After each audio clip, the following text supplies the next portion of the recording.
नमस्कार. महायोजनामध्ये तुमचं स्वागत आहे. नमस्कार. लाडकी बहीण योजनेच्या अर्जात एक छोटीशी चूक, म्हणजे होय ऐवजी नाही निवडलं गेलं आणि हजारो महिलांचा सरकारी लाभ चक्क धोक्यात आला.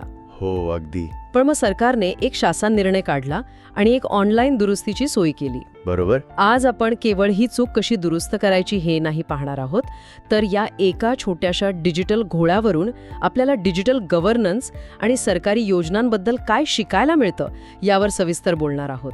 अगदी. आपल्याकडे आजचे मुख्य स्रोत आहेत महाराष्ट्र शासनाची लाडकी बहीण योजनेची अधिकृत वेबसाईट आणि त्यासंबंधी 6 फेब्रुवारीला आलेला एक महत्त्वाचा शासन निर्णय म्हणजे GR. हो. या प्रकरणात फक्त एक तांत्रिक चूक नाहीये, तर सरकारी यंत्रणा आता अशा चुकांना कसा प्रतिसाद देतीये हेही दिसतं. ही खूप रंजक केस स्टडी आहे. चला तर मग सुरुवात करूया मूळ योजनेपासूनच. अनेकांना ही योजना माहीत असेल, पण या चर्चेसाठी लाडकी बहीण योजनेचं नेमकं महत्त्व काय आहे, तिचा उद्देश काय आहे? बघा, ही योजना महिला सक्षमीकरणाच्या दिशेने एक खूप महत्त्वाचं पाऊल आहे. हो. तिचा मुख्य उद्देश आहे पात्र महिलांना थेट आर्थिक मदत देऊन त्यांना स्वावलंबी बनवणं. अशा योजनांमुळे काय होतं की कुटुंबाच्या आर्थिक निर्णयात महिलांचा सहभाग वाढतो. बरोबर. एक प्रकारची सामाजिक सुरक्षा मिळते त्यांना. अगदी.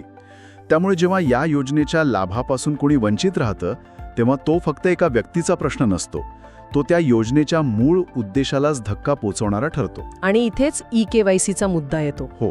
ही प्रक्रिया तर आता म्हणजे जवळजवळ सगळ्याच सरकारी योजनांचा अविभाज्य भाग झालीय. पण नेमकं ह्याच प्रक्रियेत काय अडचण आली? अडचण खूपच मूलभूत होती आणि ती वापरकर्त्याच्या अनुभवाशी म्हणजे युजर एक्सपिरियन्सशी संबंधित होती. अच्छा. अर्ज भरताना लाभार्थ्यांना 2 महत्त्वाची विधानं विचारली होती. पहिलं होतं, माझ्या कुटुंबातील सदस्य सरकारी नोकरीत नाहीत. आणि दुसरं होतं, माझ्या कुटुंबातील सदस्य निवृत्ती वेतन घेत नाहीत. आता या विधानांना होय किंवा नाही मध्ये उत्तर द्यायचं होतं. इथेच सगळा घोळ झाला. हो. साहजिक आहे, जर कुटुंबात कोणी सरकारी नोकरीत नसेल तर लाभार्थी होय हे विधान बरोबर आहे, या अर्थाने होय निवडणार. पण त्यामुळे झालं उलटच. अगदी बरोबर. तांत्रिकदृष्ट्या होय निवडल्यामुळे अर्जदाराने हे मान्य केलं की होय, माझ्या कुटुंबात सरकारी नोकरीत सदस्य आहेत. किंवा होय, ते पेन्शन घेतात. करेक्ट. आणि यामुळेच ते योजनेसाठी अपात्र ठरले. हा दुहेरी नकाराच्या रचनेमुळे झालेला एक क्लासिक गोंधळ आहे. म्हणजे डबल नेगेटिव्हमुळे झालेला. हो. सरकारी अर्जांमध्ये अशी भाषा अनेकदा वापरली जाते जी कायदेशीरदृष्ट्या अचूक असली तरी सामान्य माणसाला गोंधळात टाकू शकते. हे खूपच रंजक आहे. म्हणजे हा फक्त लोकांच्या चुकांचा प्रश्न नाही, तर तो प्रणालीच्या डिझाईनचाही प्रश्न आहे. नक्कीच. पण मग शासनाच्याही लक्षात कसं आलं असेल? म्हणजे या समस्येची व्याप्ती किती मोठी होती याचा काही अंदाज आपल्या स्रोतांमधून मिळतो का? नाही, स्रोतांमध्ये थेट आकडेवारी नाहीये. पण शासनाने यावर एक स्वतंत्र GR काढला आणि वेबसाईटवर दुरुस्तीसाठी वेगळी सुविधा दिली. अच्छा. यावरूनच समस्येची व्याप्ती मोठी होती हे स्पष्ट होतं. बरोबर. जर काही 100-200 अर्ज असते तर कदाचित ते बॅकएंडला मॅन्युअली दुरुस्त केले असते.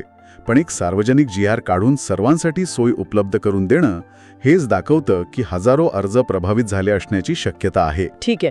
तर समस्येची व्याप्ती आणि कारण आपल्या लक्षात आले. आता शासनाच्या प्रतिसादाकडे वळूया. त्यांनी ही चूक दुरुस्त करण्यासाठी जी ऑनलाईन प्रणाली तयार केली आहे ती काम कशी करते? शासनाने लाडकी बहीण महाराष्ट्र.gov.in या अधिकृत वेबसाईटवर एक नवीन पर्याय दिलाय. हो. आणि या पर्यायाचं वैशिष्ट्य म्हणजे तो फक्त त्या लोकांसाठीच काम करतो ज्यांच्या अर्जात खरंच चूक झाली आहे. ही एक खूप हुशारीने केलेली रचना आहे. हे कसं ठरवतात की कोणाच्या अर्जात चूक झाली आहे आणि कोणाच्या नाही? इथेच त्यांनी OTP प्रणालीचा चतुराईने वापर केलाय.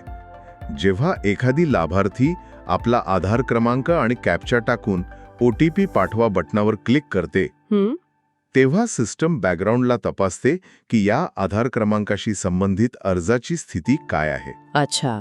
जर अर्जात होय पर्याय निवडून अपात्रतेची नोंद असेल तरच त्यांच्या नोंदणीकृत मोबाईलवर OTP पाठवला जातो. वा. आणि जर अर्ज आधीच योग्य असेल तर OTP जातच नाही. स्क्रीनवर मेसेज येतो की तुमची KYC प्रक्रिया आधीच यशस्वी झाली आहे. म्हणजे हे एक प्रकारचं ऑटोमेटेड फिल्टरिंग मेकॅनिझम आहे. अगदी. यामुळे ज्यांचे अर्ज बरोबर आहेत त्यांना पुढे जाऊन उगाच गोंधळ करण्याची गरज नाही आणि सर्व्हरवर विनाकारण भार येत नाही. हे एक साधं पण खूप प्रभावी डिजिटल आर्किटेक्चरचं उदाहरण आहे. मित्रांनो, ही माहिती खरंच खूप महत्त्वाची आहे. एक छोटीशी सूचना.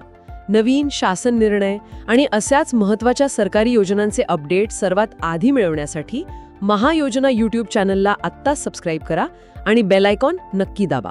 आणि हो, सर्व शासकीय योजनांचे अपडेट्स तात्काळ मिळवण्यासाठी आमच्या व्हॉट्सअप चॅनललाही जॉईन करा. लिंक डिस्क्रिप्शनमध्ये दिली आहे. तर हे खरंच खूप प्रभावी आहे. म्हणजे वापरकर्त्याला स्वतःची समस्या आहे की नाही हे तपासायची सोय इथेच मिळते. समजा OTP आला, याचा अर्थ दुरुस्तीची गरज आहे. मग पुढची प्रक्रिया कशी आहे? OTP टाकून सबमिट केल्यावर तोच फॉर्म उघडतो जिथे मूळ चूक झाली होती. तेच 2 प्रश्न पुन्हा समोर येतात. अच्छा. आणि आता इथेच वापरकर्त्याला योग्य पर्याय निवडण्याची संधी दिली जाते. आणि योग्य पर्याय म्हणजे दोन्ही प्रश्नांसमोर नाही निवडणं. बरोबर.